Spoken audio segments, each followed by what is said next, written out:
Assalamualaikum warahmatullahi wabarakatuh. Perkenalkan, nama saya Muhammad Catur Pamungkas dari kelas 12 MIPA 2, nomor urut 18.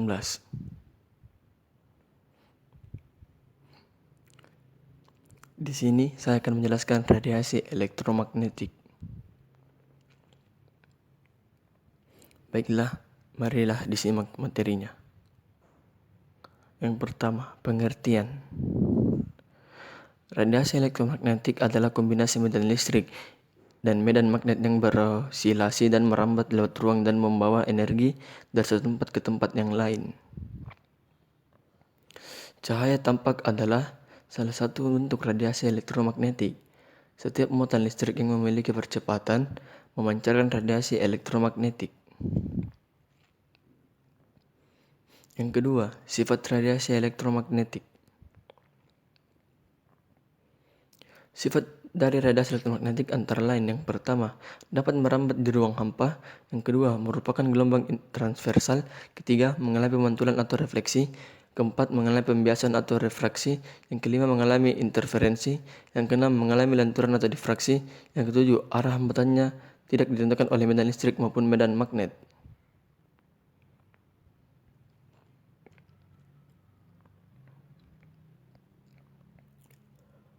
Yang ketiga, sumber radiasi elektromagnetik. Sumber radiasi elektromagnetik yang paling utama adalah matahari. Matahari menghasilkan gelombang elektromagnetik dengan berbagai frekuensi. Gelombang-gelombang elektromagnetik yang dipancarkan matahari ini menjadi sumber energi utama bagi kehidupan di bumi.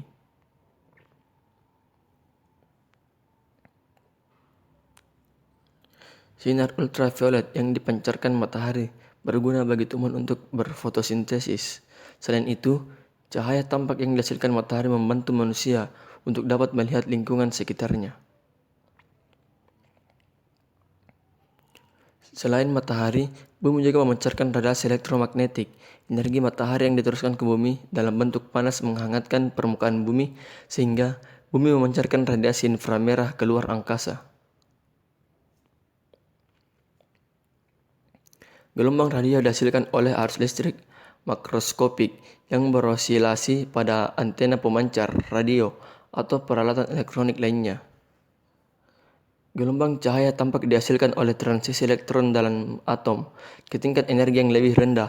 Selain dari matahari, sinar ultraviolet juga dihasilkan oleh lampu merkuri. Spektrum kontinu dari sinar X dihasilkan oleh elektron yang menumpuk keping logam dalam ruang hampa. Tumpukan ini menyebabkan elektron-elektron dalam pada atom mengalami transisi sehingga garis-garis sinar X dihasilkan dari proses tersebut. Sinar gamma dihasilkan oleh ketidakstabilan inti atom unsur radioaktif. Ketika terjadi peluruhan inti, atom akan meradiasikan partikel alfa. Partikel manfaat radiasi elektromagnetik. Radiasi gelombang elektromagnetik telah dimanfaatkan dalam kehidupan sehari-hari, misalnya dalam bidang kesehatan, industri, komunikasi, astronomi, hingga seni. Saat ini penggunaan gelombang elektromagnetik dalam bidang industri sering kita jumpai.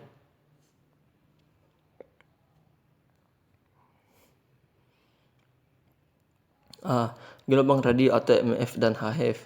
Untuk komunikasi radio, memanfaatkan sifat gelombang MF dan HF yang dapat dipantulkan oleh lapisan ionosfer hingga dapat mencapai tempat yang jauh.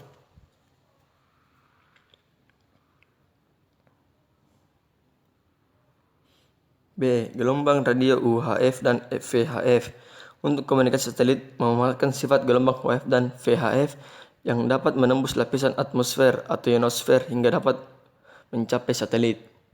C. Gelombang mikro. Yang pertama, untuk pemanas microwave.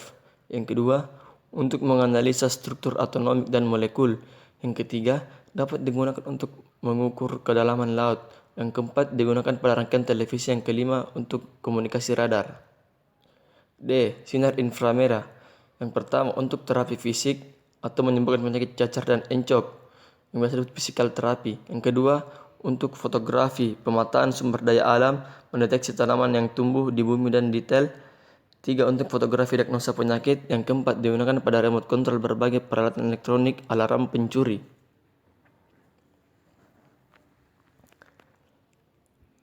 Yang kelima, mengeringkan cat kendaraan dengan cepat pada industri otomotif. Yang keenam, pada bidang militer dibuat teleskop inframerah yang digunakan melihat di tempat yang gelap atau berkabut. Yang ketujuh, sinar inframerah di bidang militer dimanfaatkan satelit untuk memotret permukaan bumi meskipun terhalang oleh kabut dan awan. Sinar tampak. Sinar tampak atau cahaya adalah sinar yang dapat membantu penglihatan. Yang pertama, membantu penglihatan mata manusia. Yang kedua, salah satu aplikasi dari sinar tampak adalah penggunaan sinar laser dalam serat optik pada bidang telekomunikasi. Sinar ultraviolet. Matahari merupakan sumber utama dari sinar ultraviolet dan lapisan ozon atau O3 di atmosfer berfungsi menyerap sinar ultraviolet yang dihasilkan oleh cahaya matahari. Yang pertama, untuk proses fotosintesis pada tumbuhan. Yang kedua, membantu pembentukan vitamin D pada tubuh manusia.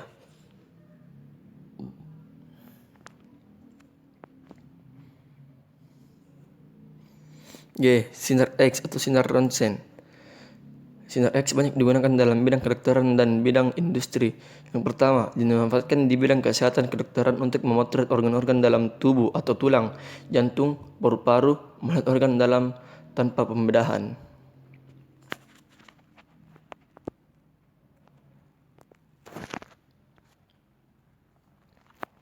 Dua, untuk analisa struktur bahan atau kristal.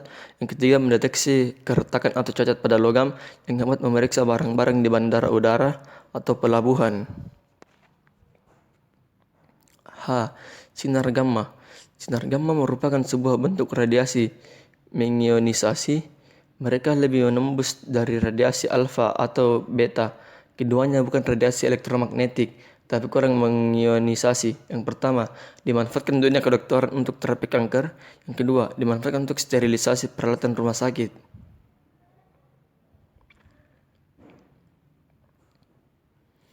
Yang kelima, dampak radiasi elektromagnetik. Telah ada banyak publisitas dalam beberapa tahun terakhir tentang bahaya radiasi elektromagnetik atau MR. Tak sedikit yang mengerti tentang sifat bahayanya dan mengapa kesehatan organisme hidup berkurang sehingga serempak oleh relevansi MR. Kita telah tahu bahwa alat elektronik di sekitar kita memancarkan radiasi elektromagnetik.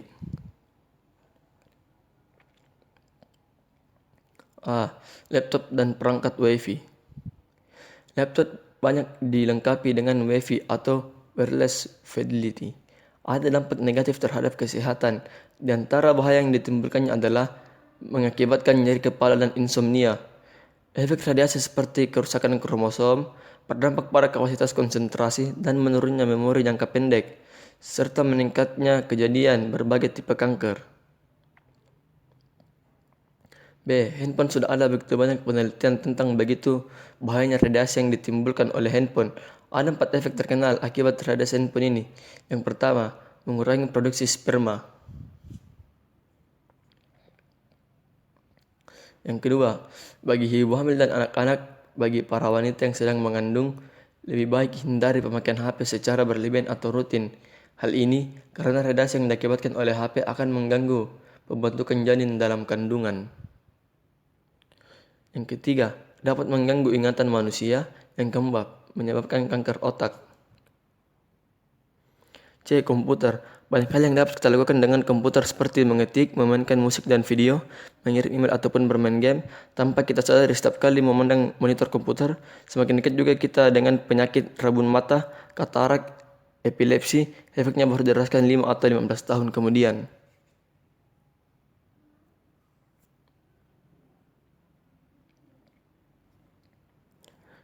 Televisi. Selain sebagai media yang sering digunakan sebagai tempat berkumpul keluarga, televisi juga memiliki dampak buruk bagi kesehatan kita. Sinar biru yang dihasilkan oleh layar televisi dapat menimbulkan luka fotokimia pada retina mata.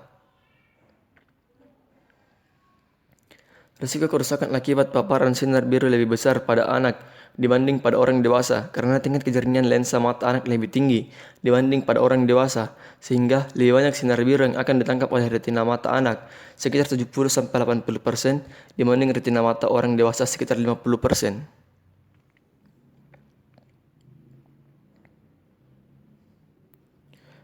Baiklah, demikian penjelasan saya. Wassalamualaikum warahmatullahi wabarakatuh. Terima kasih.